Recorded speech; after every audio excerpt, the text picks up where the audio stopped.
Which of these $20 decks is better? An Emerald Steel deck based around the shift mechanic, trying to play big threats and control the board? Or a Ruby Steel Pirates deck, trying to board a bunch of locations for a big win? Today, we find out.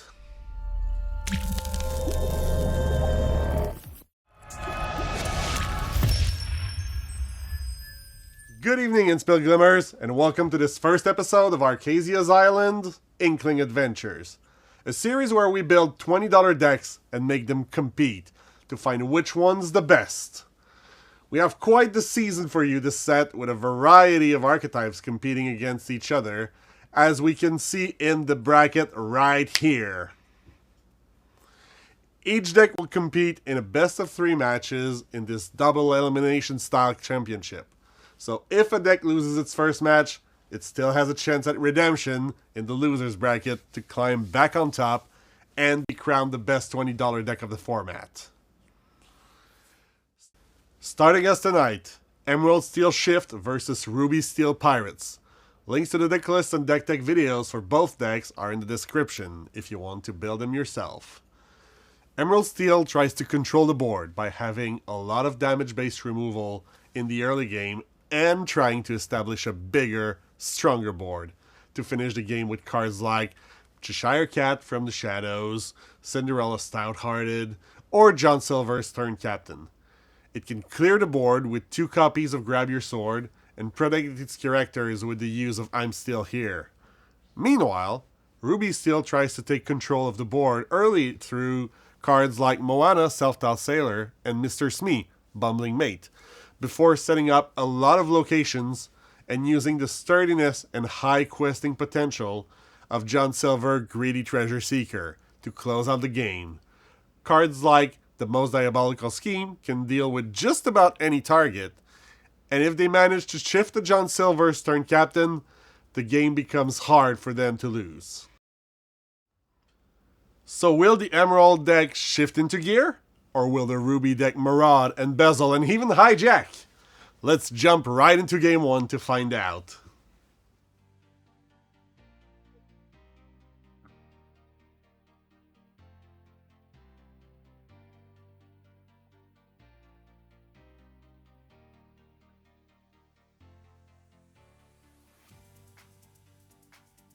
Going for 4. Yeah, I'm going for 2 here. All right. Shuffle. I'll start us off. Ink Aladdin. Go ahead. Yep. Aladdin. Ready, set, draw. We are going to ink Big Moana and then play Moana. Self-Taught Sailor, so she's a 3-2 that can't challenge unless I have a captain in play. Go ahead. Ready, set, draw.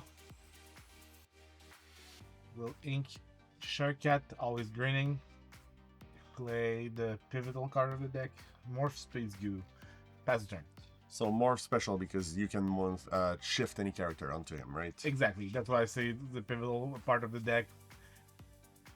I think I'm hinking the Skullrock Isolated Fortress to play a Windy Darling. So she's a 1/4 pirate captain.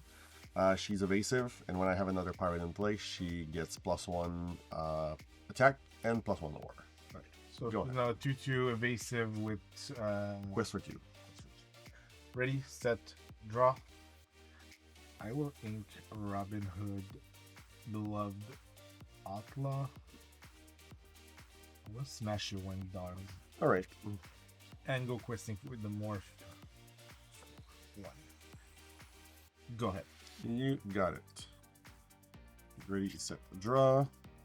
I'm going to be inking the John Silver Greedy Treasure Seeker to, baboon your morph. Fair enough.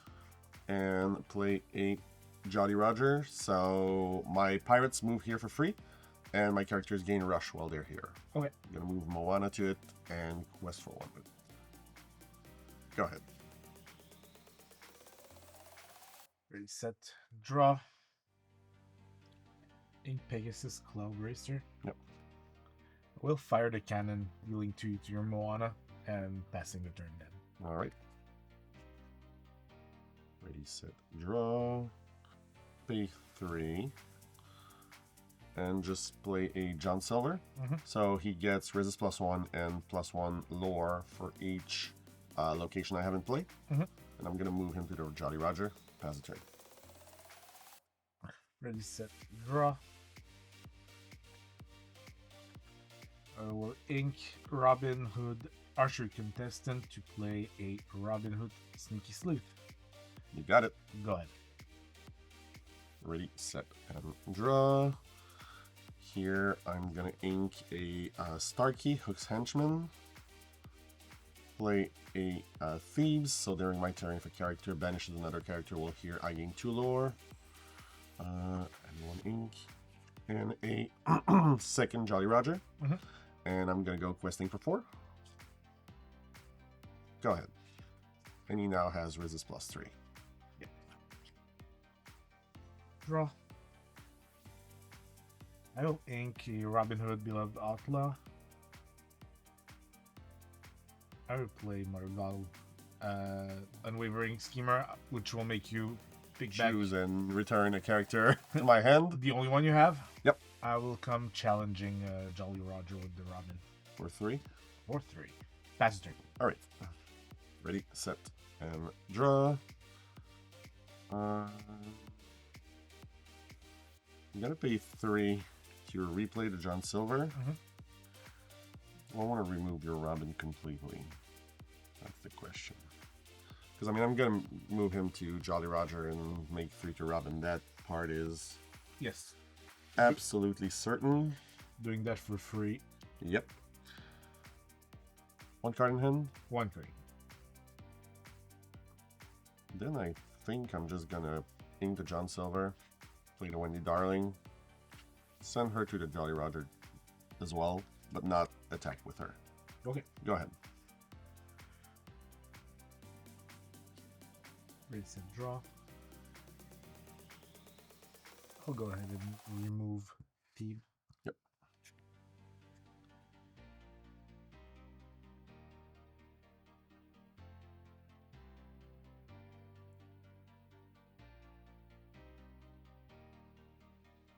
Ink Double Trouble. As All right. Ready, set, draw here. I'm gonna play a Smee. So Smee, a 3/3 that quests for 2 and they takes a damage if he's exerted at the end of turn, except if I have a captain in play. Currently have 2.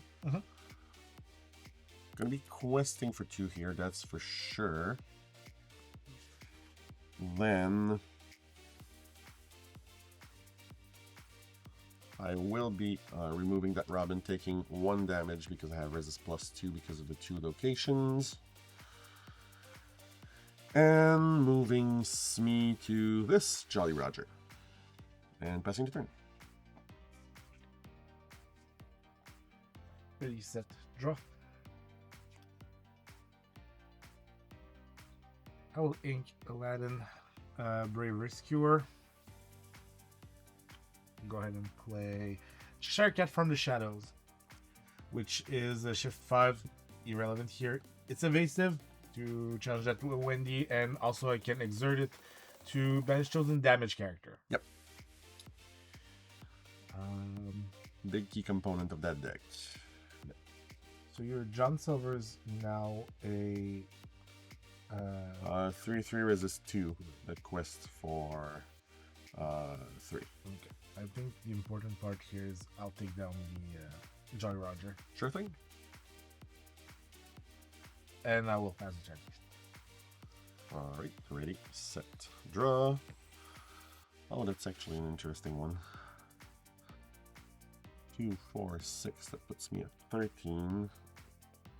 I don't have a way to remove that. I will still very much deal 2 to your Mother Gothel with Baboon. And quest for 2, 4, 6 here. Going to 13 and passing the turn. Ready, set, draw. Okay. I'll go ahead and play a morph. To take care of some stuff. I'll take down your Jolly Roger with the Chair Cat. I'll take down the Smee with the Margal. Alright. And you can go ahead. Ready, set, draw. I'll just take out a hook here. Not having that Jolly Roger anymore sure isn't amazing right now. But hey, I'll quest for 2 here. And I'll go ahead and remove that Mother Gothel. Sure. And I'll pass the turn. Ready, set, draw. I'll go challenging the Wendy. Taking 2 here. I will just Play the Pegasus. Play the Pegasus for full value and go questing with the more for 1. You got it. Draw for turn. And I'll pass the turn. Ready, set, draw. Quest for 5 here. 7. Play Jafar, Aspiring Ruler, which gives the character challenger +2. In this case, not very relevant. Passing the turn to you. Alright, ready, set, draw. That might be too little too late, sadly. And I'm gonna ink Agrabah. And I'm gonna remove that morph. Pass turn. Ready, set, draw. Quest for 6. 13. Play a Cheshire Cat, always grinning. Go ahead. Draw. I mean, it's only going to delay the inevitable, but I'm going to Pirate's Life, giving me 2 lore, taking 2 lore out from you. And pass the turn. Ready, set, draw. Going questing for 7 to 18 here.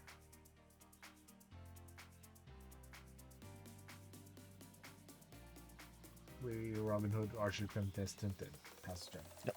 Ready, set, draw.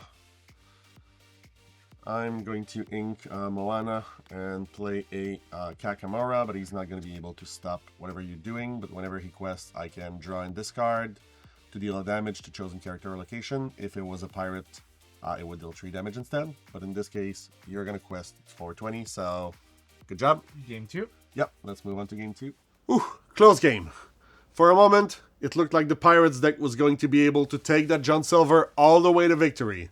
But Emerald Steel was able to put its bigger threats on the board and control the endgame until there was nothing left. A Pirate's Life represented a last-ditch effort that wasn't enough to overcome the sheer superiority that the Emerald's late-game shifters brought to the table. Let's see if the deck can bounce back in Game 2 and make it a close fight.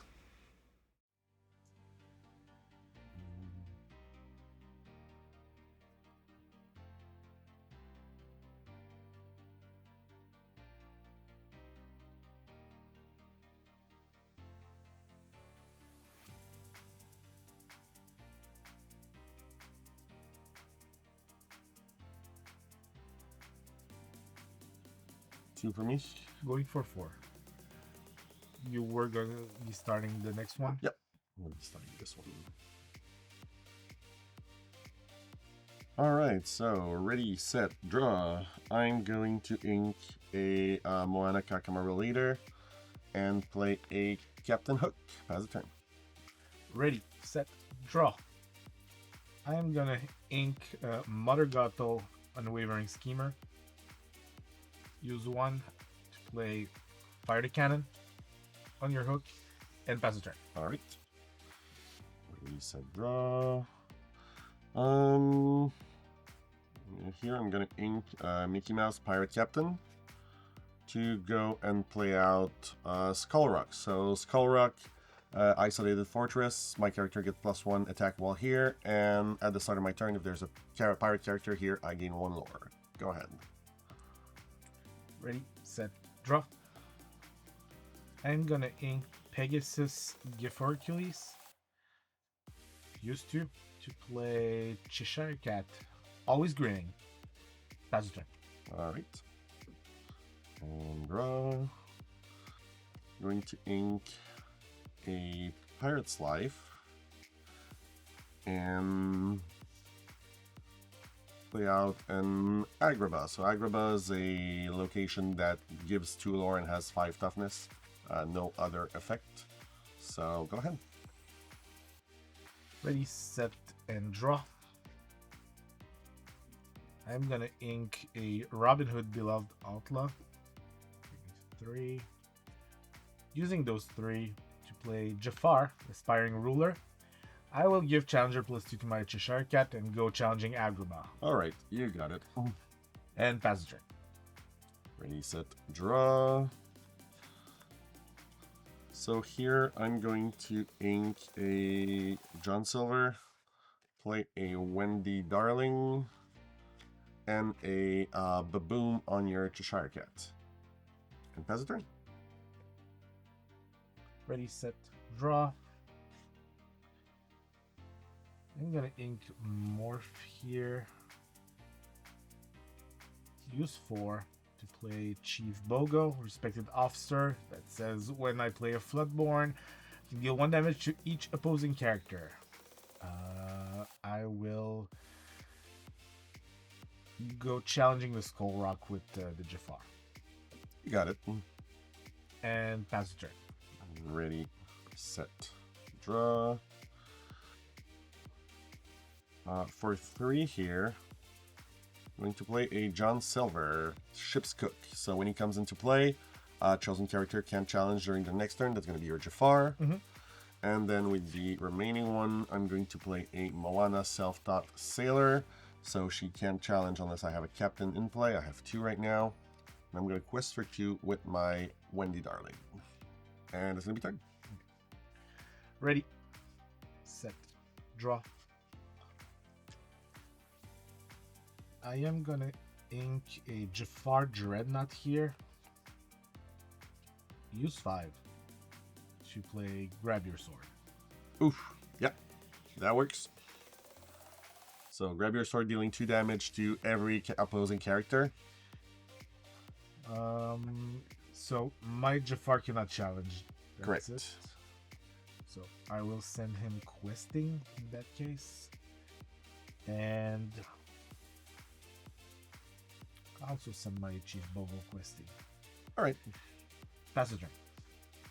Ready, set, draw. So for 1 here, I'm going to play Moana. For 1, I'm going to send her to Skull Rock. And for 1, I'm going to send John Silver to Skull Rock. And John Silver now has 4 power because he's here. So he's going to go and remove Chief Bogo here.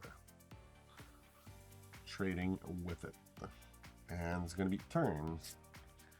Ready, set, draw. I will use 2. Shift my Jafar into Jafar Dreadnought. I will go challenge the Skull Rock with this. I will also use 3 to smash the Moana. Alright. Pass the turn. So that Jafar Dreadnought, Whenever he banishes a character in the challenge, I draw a card. alright. Ready, set, draw. Wait in medallion waits, sorry. And go ahead. Ready, set, draw. I will use 4 to reestablish his Chief Bogo and quest for 1 with the Jafar. Going to 5. Ready, set, draw. Gonna play a Wendy Darling here and pass turn. Ready, set, draw. Use 3 to smash the Wendy Darling. Quest for 3, going to 8, passing the turn. Alright, ready, set, draw. 2 for Thieves, but really the game is already over. It might not look like it when you look at the lore score, but with the draw power of those decks being somewhat limited and you having more removal than I do, we're going to finish it off, but Yes. the game is already over, so go ahead. Ready, set, draw. Play Morph. Questing for another 3, going to 11, passing the turn. So for 3, I'm going to play Vanellope von Schweetz. So at the start of my turn, if she's at a location, I draw a card and gain a lore. Going to send her on Thebes. And go ahead. Thebes? Thebes? Thieves. Thebes. Ready, set, draw. Use 5. Shift my morph into a Cheshire Cat from the shadow, triggering Chief Bogo, dealing 1 to your Vanellope. Dealing 1 to Vanellope. There you go. I will go ahead and challenge the Thebes with both my characters and gain 1 lore from the Jafar, passing the turn. Drop. Play a hook. I'll give +2 attack to Vanellope this turn, and when she challenges, I may draw a card. So I will go and remove your... I guess it'll be your Bogo, just to slow down that. Also, you stop the combo of just killing everything. Exactly. And I'm gonna ink the Thebes and pass the turn.